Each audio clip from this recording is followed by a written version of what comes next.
Welcome to the Threaded Leadership Podcast. This is where we talk about what it actually takes to lead in manufacturing.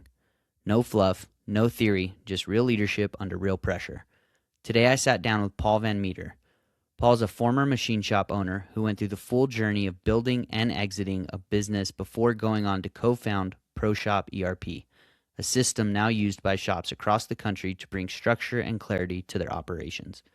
He's also a leading voice in the industry through his work with MakingChips, where he's spent years highlighting what actually works inside real shops. In this conversation, we get into the identity shifts required to grow as a leader, what keeps shops stuck in that $500K to $2 million range, and how things like culture, gratitude, and mentorship actually impact performance. Let's get into it. Well, thank you, Paul, for joining the Threaded Leadership Podcast. I'm happy to have you. Oh, dude, I'm so excited to be here, and I'm so proud and excited about what you're doing here with this podcast. So thank you, man. Very cool. You've been in my corner the whole time, and I appreciate it, and I loved being on your show. I have to start with an icebreaker here, and I was told that you learned how to golf a few weeks ago, about 3 weeks ago down in Florida, and that they were actually using your shop. So tell me a little bit about that. Yeah, we were doing a scramble, and I had done Topgolf, maybe 2 or 3 times in my life, but never been out on a golf course. And, Mike would tell me, what to use and how to stand, and I just, I don't know, did what I thought made sense. And I, watched people golf on TV, and I'm trying to keep my arms straight. I'm trying to, kind of make it sort of systematic. And yeah, there were 3 times, I think, that they used my ball instead of the other 3 guys. And I was like, wow, that's awesome. Yeah, Mike humbled himself to say you outdrove him. So, it's good that... Well, maybe once. Okay. But the vast majority of the time, he definitely outdrove me. That's awesome, man. Yeah, well, it was really fun. You are recognized by everybody in our industry as somebody that's built real things. And in an era where everybody's got a voice, I think people really relate to people that have been in the trenches with them. And I think that's why so many people resonate with you and your show. Just the people you highlight and so on and so forth. I would love to tap into that, but I want to start with your story a little bit. The key thing I'm interested in is the identity shift that it took from owning a machine shop, exiting a machine shop. I know ProShop was overlapped in that, and I just imagine that there was a lot about you that you had to work on through those early phases. So walk me through, what were some of the first kind of milestones that you really had to work on yourself and push through and learn how to be a new Paul 2.0 as that was all going down? Sure. Well, I'll go back a little bit more, and I'll say, the biggest learning I had as a leader was definitely in the early years of ProCNC, right? Mm-hmm.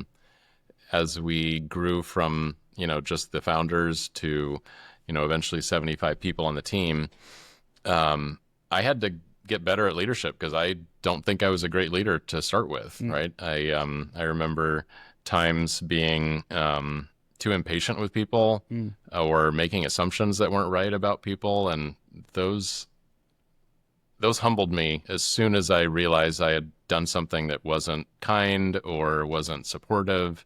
So I think I'm a fast learner, and so hopefully I learned from those things that those are not qualities in a great leader. So, as we sold ProCNC, which was a hard thing to do, right? You build up your baby for 17 years, and my gosh, I can remember the last day, and it just almost brings me to tears to think about it. Just the last day before I left, and even actually this ProCNC sign that's sitting behind me for anyone watching on video, you can't really tell, but it's signed by like 50 people all around the perimeter. Oh, that's cool. And they took it down off the front lobby wall because it was the sign in our lobby for years and years. And oh man, that was a tough day. But as far as like what I needed to learn, or as I evolved into what I'm doing today, the first thing I had to do was get excited about what I was doing. I loved ProCNC. I loved being a machine shop owner. I loved the fact that we made beautiful parts and made our customers very happy, and had great quality and all those things. And I remember as we were sort of getting, because we sold ProCNC in order to start ProShop, right? Okay. We knew that's what we were doing. That's why we sold it, right? We saw the opportunity after selling it to a couple of clients, and just the impact it had on them. So, but I remember thinking, like, I don't know how excited I can get about software. Yeah. Like, it's just like ones and zeros, Yeah. right? It's not like metal and making stuff, and Yeah. it's not shiny. And I remember even talking to Kelsey, like, he's like, dude, I'm having a hard time getting excited about this, because it is hard to lead and to be passionate about something that you're not excited about. Yeah, absolutely. So I'd say that's the first and foremost, like, foundational lesson for me, is that if I'm going to do something well and inspire people to come join me in doing what I'm doing, I have to be passionate about it. I cannot fake interest or passion if it's just not genuinely there. Yeah. With that, I see a lot of people that they love the thing that they work on, for example. So like somebody might love manufacturing, somebody might love machining, but they hate their day job within there.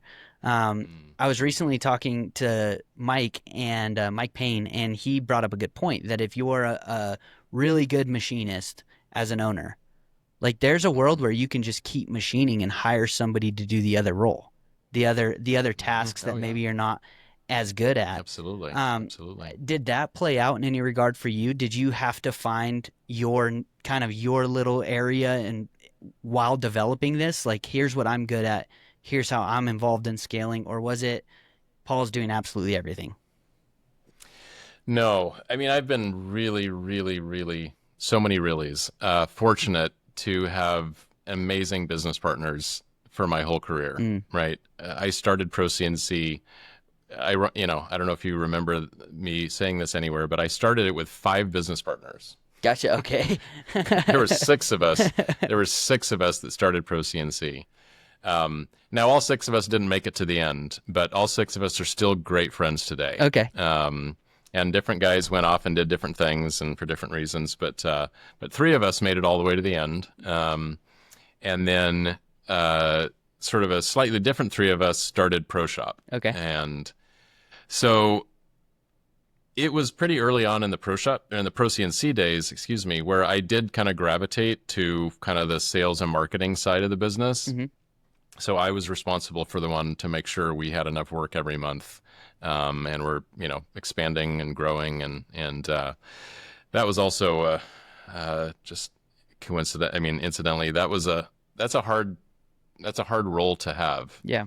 The more, I'm sure you're familiar with this yourself, the more families that are relying on you to, help make sure their breadwinner has plenty of bread to bring home at the end of the month. Yep.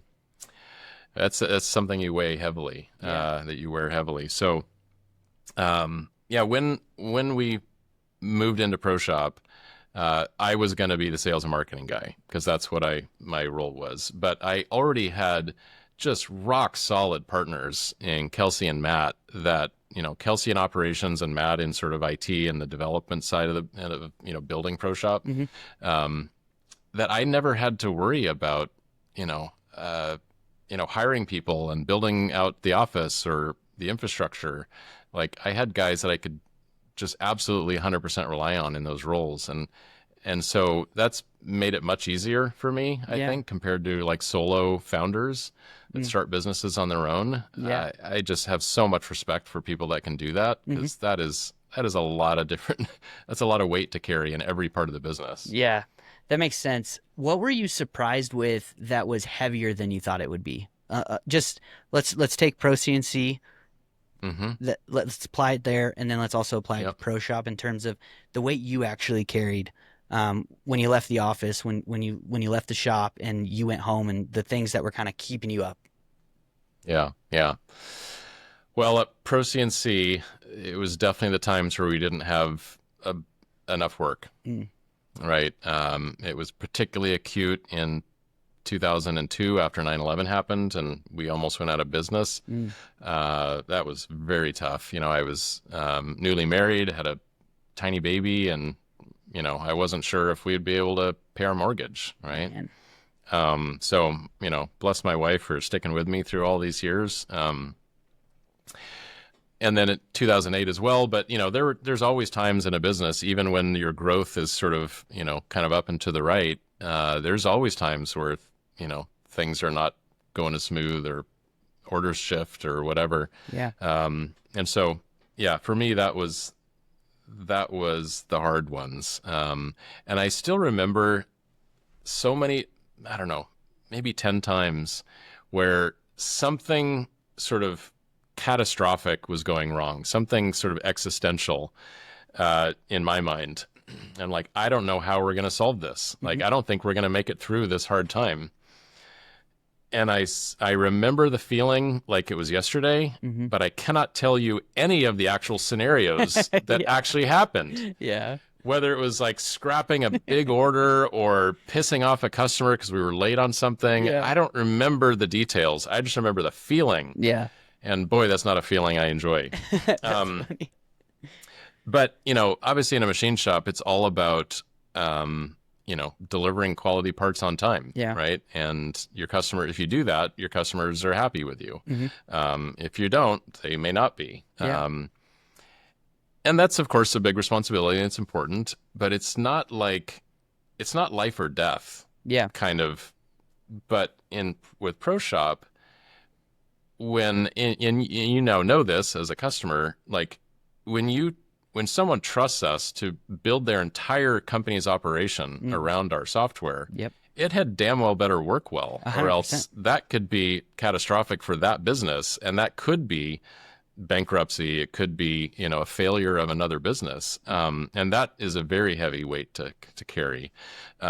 So it's counteracted, and maybe to close the loop earlier when I was saying like I'm not sure I can get excited about software. The corollary to the hardship of having to that weight to bear is when I saw the impact we actually were having with our customers, and they're like, oh my gosh, we're growing and we're hiring people and our customers love this and it's easier to be on like that has just filled me up and just driven the last 10 years of passion for me. Combining, and as I've sort of gelled my thinking that, the machine shop industry is the hardest industry in the world. And it's the most essential because nothing else in the world would exist without a machine shop. Right. So it's a completely unique combination of things. And so it's incredibly rewarding to help small businesses that are in the trenches trying to do that impossible work that's so critical to our country and our economy. Yeah, absolutely. One of the trajectories that I'm fascinated with is it sounds like over time your platform kind of went from acquiring shops or starting shops to a huge culture conversation. Seems like you have a really nice mix of both of those things. You really are forward about both, but it seems like a lot of your conversations go to culture. As somebody, and just for everybody listening, I've not been paid to say this, as somebody that's recently interacted with every ProShop employee, it feels like, or at least the customer service side of it, I'm blown away by the culture you guys have. I have not had one bad experience with that.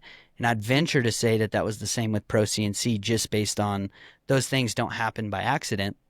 So what were some of the precise things that you did? Because you often ask people that question, and I'm very fascinated because I interact with your actual team. And like I said, everybody on our staff has been mind blown by that. And so kudos to you and your upper management and leadership that drives that. But how did you get to that? Was that from those places where you were initially making the mistakes? And what did that process look like? Yeah, I mean, yeah, absolutely. I've made more than my fair share of mistakes in every realm of the business. But I think what it takes to build a team that has a great culture is I think at the end of the day, it comes down to caring about them, expressing a vision that they really get excited about helping you fulfill, and just them knowing that you're genuine and humble and you care about them and you're grateful that they're there helping you do that work. The first thing I say to every new employee I meet is thank you. Mm. Like, it's not nice to meet you. It's like, thank you for joining ProShop, Wow. right? Because our mission is so critical to me. It's so important to me. Um, Chokes me up just thinking about it. That when someone decides to, kind of throw their talent and passion behind it, it Mhm. is deeply humbling. So I don't know. I think that is a great way to, start on the right foot with an employee. That Mhm. the first thing you express to them is gratitude, um, and it just kind of goes from there, right? So yeah, I mean, there's obviously lots of things leaders need to do well. You need to, uh, you know, hire the right kind of people. Even Mhm. if you express gratitude to people that are The wrong not the best person. people, Mhm. yeah, then that's not going to go well. So, and you have to provide them resources and processes that you can work on, and not have chaos for their trying to do their jobs, or not too much chaos. Um, but uh, but I think foundationally, if you don't show up in a way where they really know that you're in their corner and you care about them and you're grateful for them, Mhm. you're never going to get anywhere. But when they really feel that deeply in their in their soul, they will go to the ends of the earth to help out. So one of the things that I've noticed is you're a person of gratitude, and this might be a little bit personal, but it how even how you answered that, but not just that. If anybody follows you publicly, thank a machinist is literally a phrase that you're coined for, and you don't just preach it, Every you day. live it. Yeah, you live it. You point it out on airplanes, you point it out everywhere you go, and I'm curious. I understand clearly why you're thankful in terms of those things.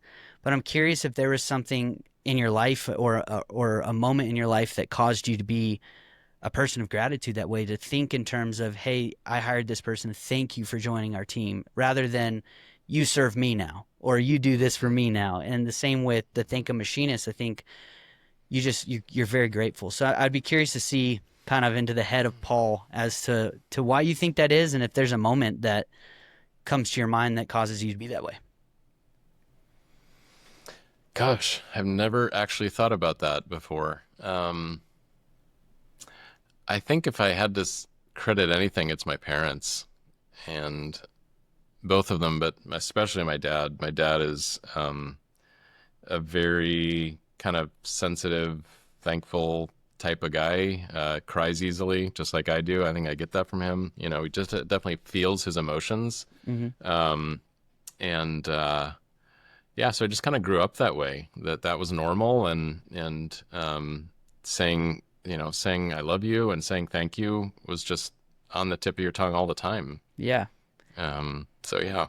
And where have you seen gratitude in general in business? Because it's easy for us to all talk about the hardcore stuff, which we all get. Get to work early and stay past everybody and grunt, grunt, grunt, grunt, grunt. And it's like there's seasons for those things, there's debates for those things. But I think something that is refreshing to me is how you approach things with gratitude, appreciation, and I imagine that has absolute impact on your businesses. And so I'd be curious where you would draw that parallel, not just for yourself, Mhm. but you've interviewed so many shop owners. You've interviewed some of the best in terms of culture, and I'm sure that that's a trait that they also have.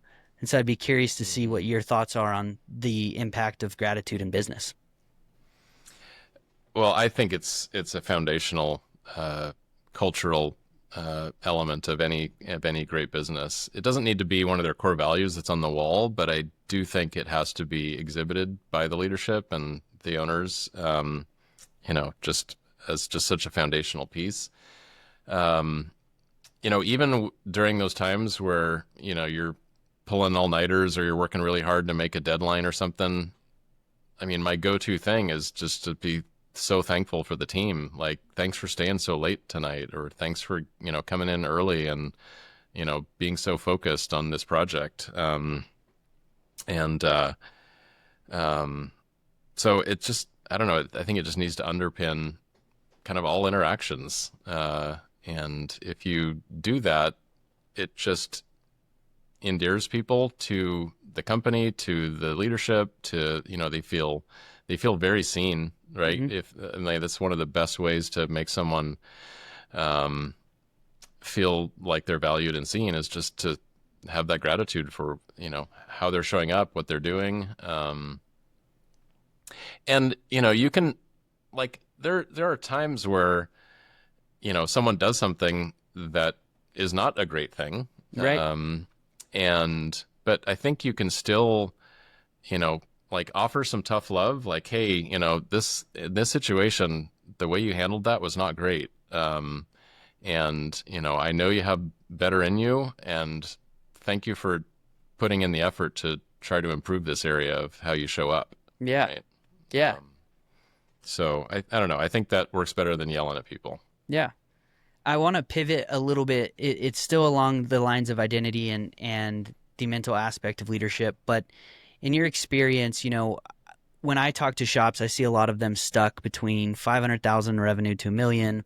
I see the next kind of group being a million to 2 million, 3 million ish, and then I see the gaps go from 3 to 5, 5 to 50. It just seems like there's massive jumps there, and so you've both scaled businesses in our industry, but you've also been in so many where you've seen them stay stuck or break through that ceiling. And the cool thing is you offer a tool that does help people break through ceilings, which is pretty sweet with ProShop.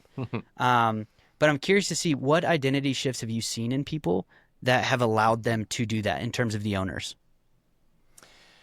Yeah. I think it comes down to a few different things. One is they have to be comfortable hiring people that are better than they are in certain roles. Mm, Like, they don't need to have to feel like they're the best at everything. mm, In fact, that's a recipe for getting stuck at a certain threshold with mm, whatever skill set you have that can get you to that threshold. Whereas if you are comfortable and actually eager to not be the smartest person in the room and to hire great people that are just really good at what they do, and give them the resources and the tools to do that well and get out of their way and not micromanage them, mm, that is where you unlock the next breakthrough in revenue and growth. So, the shops that I walk through that are probably stuck in that size range, or at least whatever range they want to get past, you can just tell that people are constantly come up to the owner to ask them things. mm, They know about everything. mm, Um, every job, every due date, everything. And but the corollary is the shops that aren't that way, the leaders that aren't that way, they're like, yeah, I don't know all the jobs that are going in the shop right now. And mm. yeah, I don't even know that, I don't even recognize this part that's on this machine. I didn't Yeah. quote it. I have no idea what it is or what customer it's for. Oh, let's see on the label. Oh, yeah, it's for this company. Like, when you see someone that doesn't know those things, that's a good indicator that they have delegated well. They have built a team that are working autonomously, that aren't coming to ask them questions all the time. And so I think it's worthwhile, if someone is sort of in this position, to sort of have some self-reflection about, Mhm, do they feel comfortable not knowing all the answers? A mm, lot of shop owners want to be the hero and want to be the type A that just like works really hard, and that is heroic in some ways, but on the flip side, it's not at all heroic to be absolutely stuck in your growth and have everyone needing to come to you for answers. yeah. Like, it's better to empower them to just thrive and do their jobs, and know that you trust them. Have them know that you trust them, that you're grateful for what they do, and that is what really unlocks growth in my Yeah. mind. So when it comes to a growing shop, for example, the three big things that I see and that we focus on internally in our shops is people, systems, and technology.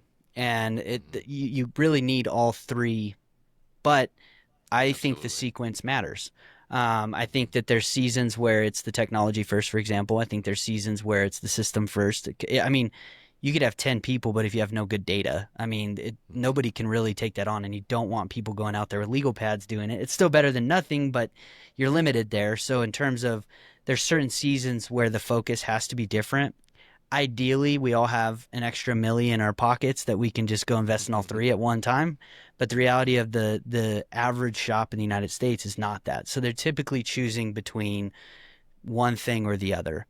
In terms of you know, improving the actual business, improving cash flow, improving the owner's sleep at night, the headaches that they carry.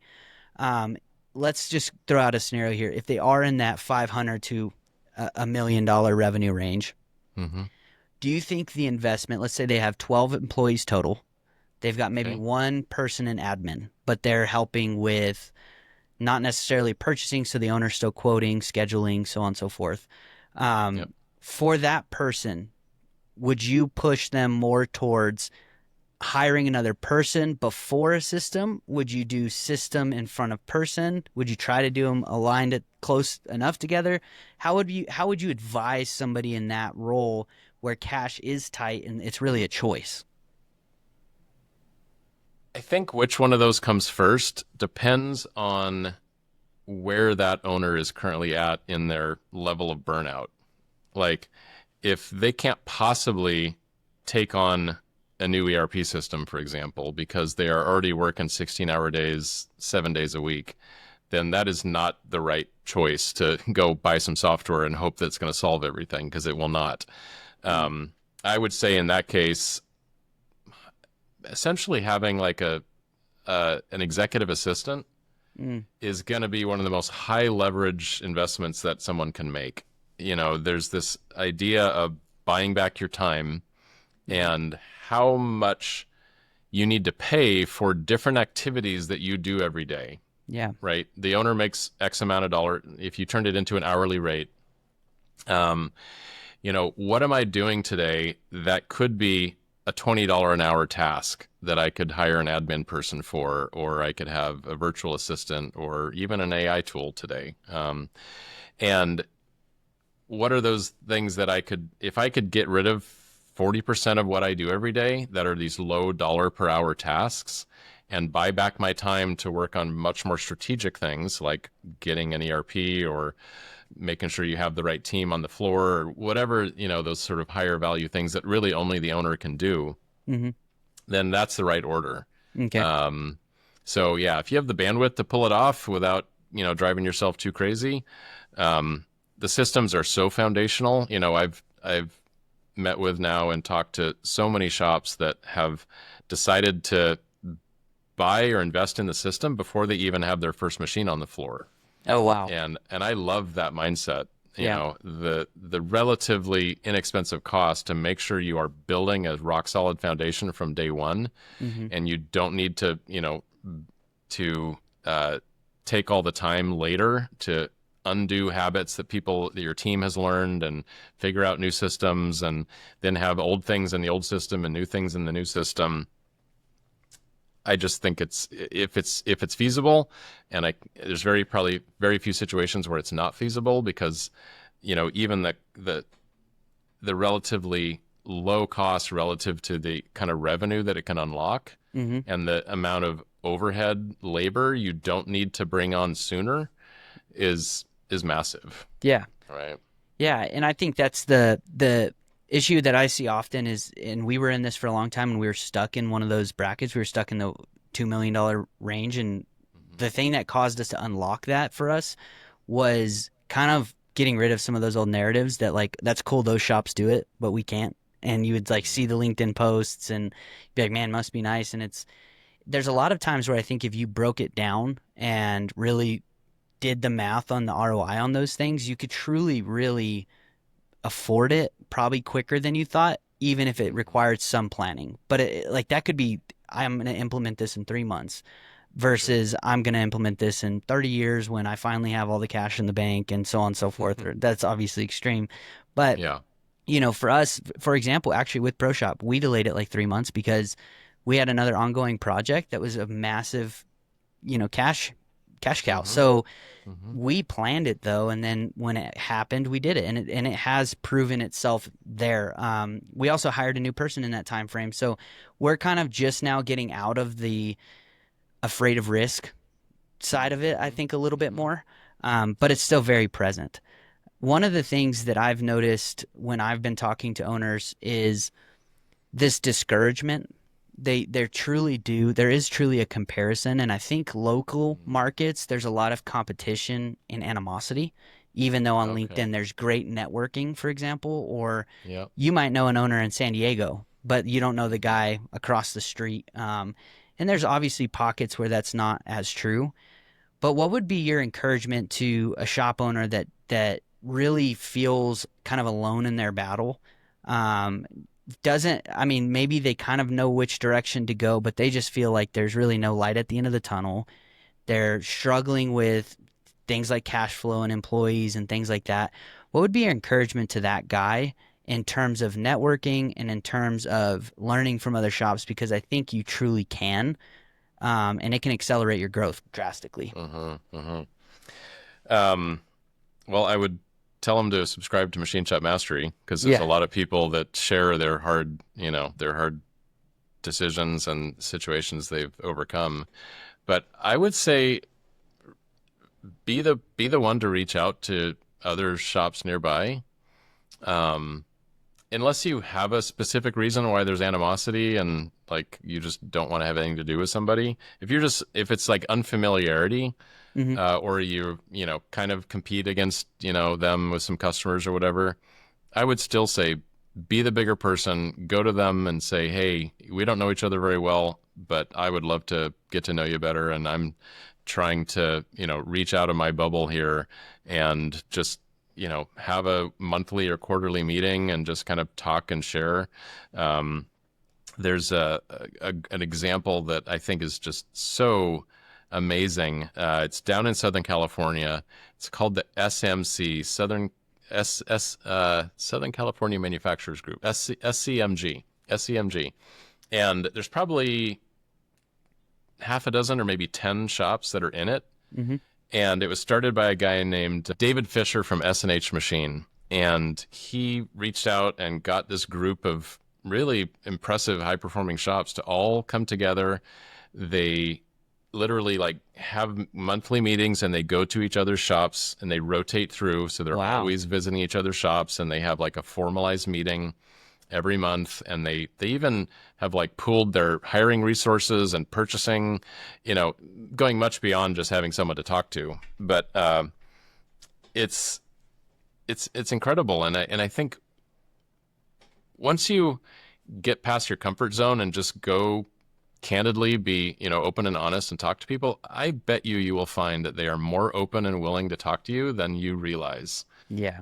Because I think this industry is one of the most collaborative. Not that I've been in a lot of other ones, but when I talk to other people like Mike Payne that have been in other industries and then come to precision machining, they're like, holy cow, everyone is so nice and Absolutely. so supportive. So, yeah, get out of your bubble, go talk to people, and I Hmm. can't imagine that's not going to be a great option. Yeah, and I think just seeing that other people are in the battlefield with you. I mean, I think if you stay in your echo chamber, it's Hmm. very easy to convince yourself that everything's kind of broken a little bit. And when you Yep. realize like, oh no, they all have scrapped parts too. Or oh no, they're Yeah, all dealing with the same issues too. I mean, I for know for sure. us, for Lucas and I, that's been a massive learning thing that's been super encouraging to us. Like, hey, we actually are doing better on some things than we thought.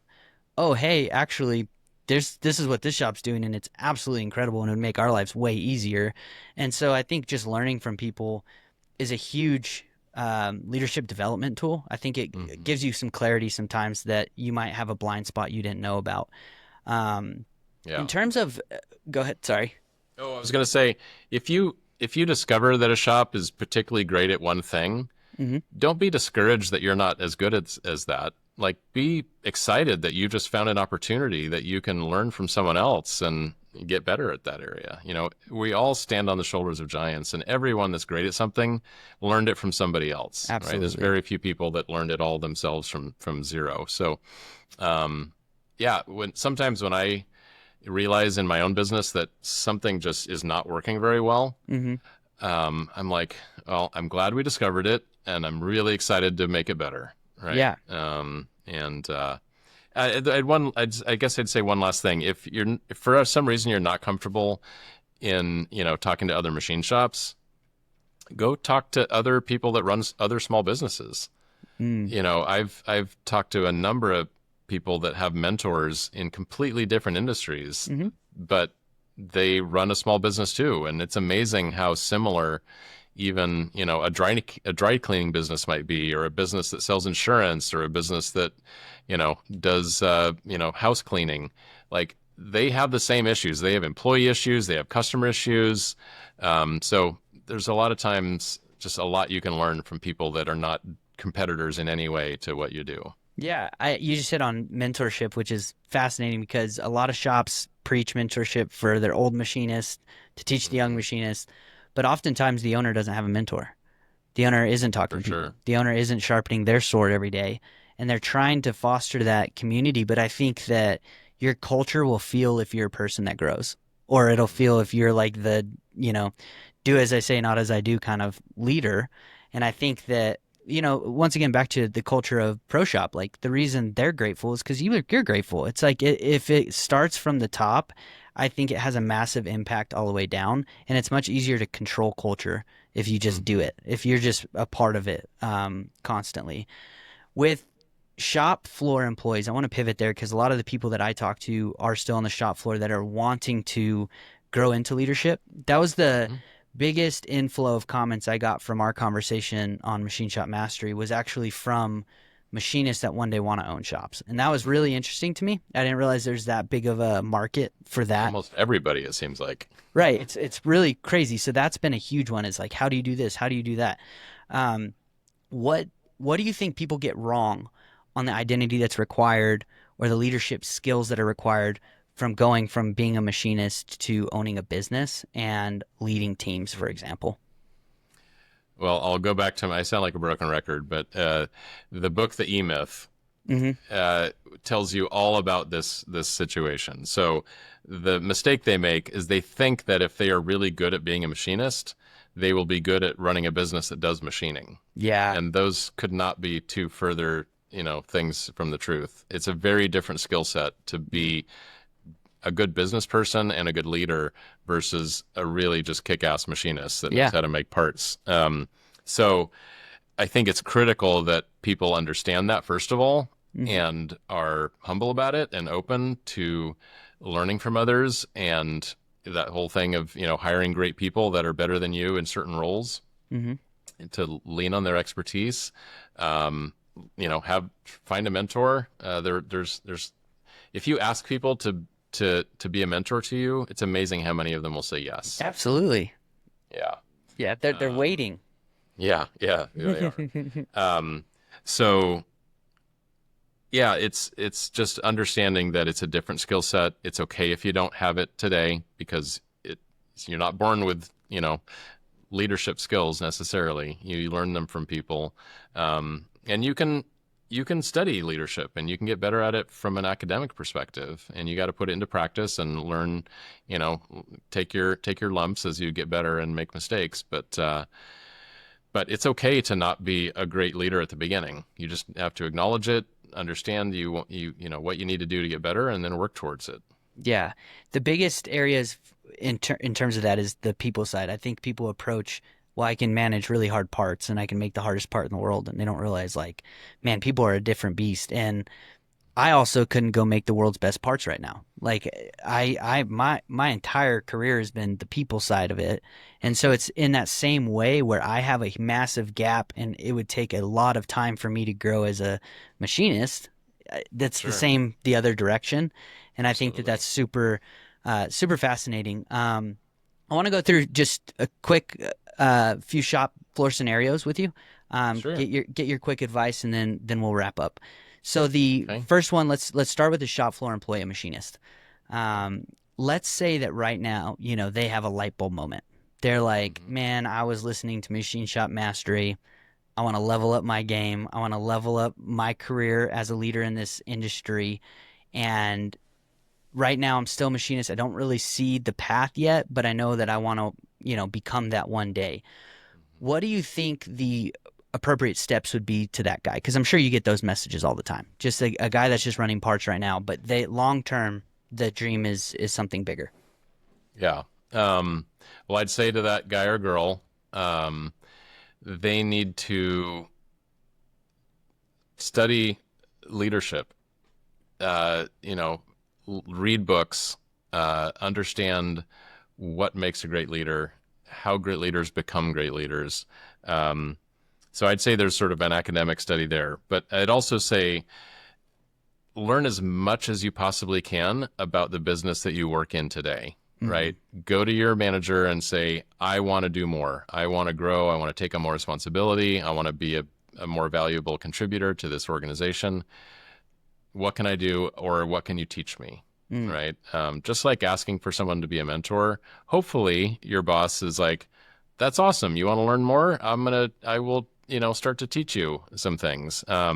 Even if you're like, hey, could we meet, for lunch every couple of weeks and just share, what you do in your role, or what are the things you look for in employees, and just start to, take notes and level up in those areas that are very tactical, not Yeah. academic. But I think if you pair those two together and really have a drive to, to improve and expand your abilities, that there's nothing that can stop you. I love that. I love that. I want to go one more kind of, this is a little bit on that line of not talked about things, but let's say somebody truly does work in a toxic shop floor environment. Mm-hmm. There's beefs, there's Mm-hmm. um, big personalities, so on and so forth, and they're really trying to change it from the ground up from a culture standpoint. What would be your encouragement to them? Would you buckle down on staying there and kind of be the change, or would you direct somebody like, hey, maybe start looking for another shop that's got a better culture? I think it probably depends on where that toxic behavior comes from. Okay. If it really is top down, I would just go look for something different. Yeah. If you have an owner or a significant leader in that business that is just so self unaware that what they're creating beneath them, Hmm. you're just not going to change them. Yeah. It's just an uphill battle.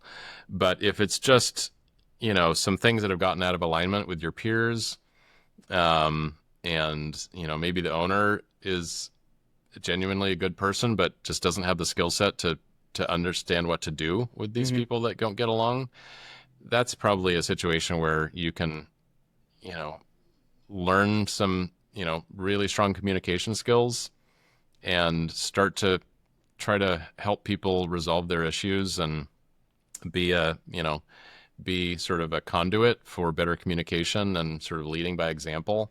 Hmm. Um, and hopefully make some positive progress towards improving that business. But it's not going to be easy in any case. Yeah. And Okay. sometimes you do need to make the choice that I just need to go Just somewhere else. pivot. Yeah.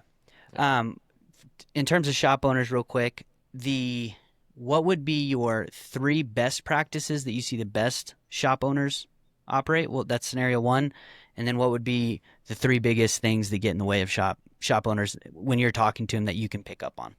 Mhm. Well, I think we've already covered a little bit of it, but let's kind of summarize it up here. A leader has to be self-aware. If they don't realize that they are toxic or they are command and control, and what that does in their wake, Hmm. it's going to be very hard for them to make improvements.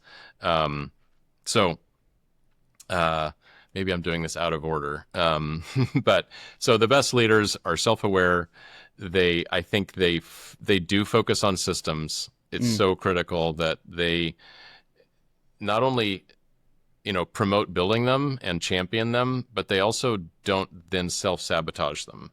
Mm. I've definitely heard directly from people that say, yeah, I built this, but then I realized that I was the problem and I kept like circumventing the system and like not doing it the way that we say we do it. Mm. Um, the whole do as I say, not as I do thing, that doesn't fly. You got to walk the walk and do it. So it is hard to get out of the weeds and grow and be able to focus on those leadership skills if you are just struggling in the day-to-day fighting fires all the time. Yeah. And and to get out of that requires systems and awareness of how you keep contributing to the situations that cause those firefights to happen. Gotcha. So I think those are critical qualities. And I guess sort of the corollary would just be the opposite of those things. Yeah. People that they're more comfortable sort of being cowboy and don't want to build the systems. They get adrenaline from being the center of everything that's going on. And maybe although theoretically they want a smooth running business that doesn't need them to provide all the answers, but in practicality, they somehow keep doing things that keeps putting themselves right in the center of all these firefights. So it takes some awareness to get out of that. Gotcha. All right. Last thing. What are you most excited about for manufacturing right now? Oh gosh, I think it's the culmination of incredible demand across so many industries right now. Mm-hmm. It seems like we're in kind of a super cycle Mm-hmm. of, from data centers and infrastructure and medical and defense and aerospace and I mean, heck, with oil and gas prices right now, that industry's booming too. So there's a lot of demand. So that is good for shops that want to take advantage of that. I think the decades old trend of offshoring things Yeah. is definitely flipping, right? Sweet. It's not binary. It's not completely one way or another. There's still plenty of work that gets sent overseas, but there's a lot more of it that's coming back. And there's a lot more companies and industries that are realizing that they are stronger and more durable and more resilient if they have their supply chain here in the US or in North America. So I think that's critical. And because it's happening at the same time where baby boomers are retiring at the rate of 10,000 a day, and there's lots of shops that are closing down or changing hands, that just creates incredible opportunity for the shops that are still in it Mm-hmm. to buy other businesses, grow through inorganic growth, like, buying another shop. Or if you're not doing that, still just monopolizing on all the opportunities that are out there right now to grow a really big, valuable business that creates a lot of jobs and makes a lot of parts and supports our economy. And then I'm excited about the technology that's going to facilitate all this. Yeah. All right. AI and just all the tools that are just getting better and better to make the actual work more efficient. Mm-hmm. Help shops, automation, all that, just, 5-axis machines and pallet loaders and just all the ways that a small business can be highly profitable and highly productive with great tools, great quality of life, great culture. Like it's just happening all over the country. Yeah. So I'm excited about all those things. Well, I appreciate you leading the charge and giving a voice to all the shops because there's been so many. I mean, Michael King, for example, is a great example. Some of you guys interviewed that I think is on the cutting edge of technology, and what that guy's going to build over his career, I just can't imagine. So thank you for giving a voice to those people. You've not only built real things, but you support people building real things. And I think that that's exactly what this industry needs. There's a lot of rock stars. And so thank you for your contribution to that. Selfishly, thank you for ProShop and a great product that improves our direct businesses, and just everything that you do, and for coming on the show. Where can people find you? Well, before I say that, I just want to reflect it back to you. Thank you so much. You're just such an inspiring guy. I was just immediately struck by that when you came on Machine Shop Mastery. I'm excited about what you're doing here with Threaded Leadership, and I'm glad to have you sort of in the fight, helping, provide voices and thought leadership for the industry. We need way more people doing this, and I'm glad you're in the fight with us. So Well, thank you, man. That means the world to me. As far as where people can reach me, if you want to reach me personally, LinkedIn is a great spot. I'm pretty active there, and I respond to my messages typically same day. And then if you just want to learn more about ProShop, that's ProShopERP.com. Awesome. Well, thank you again, Paul. I will make sure to post all of the links to all of your profiles and ProShop and everything in the comments below in the description. With that being said, this is the Threaded Leadership Podcast, and thank you for listening.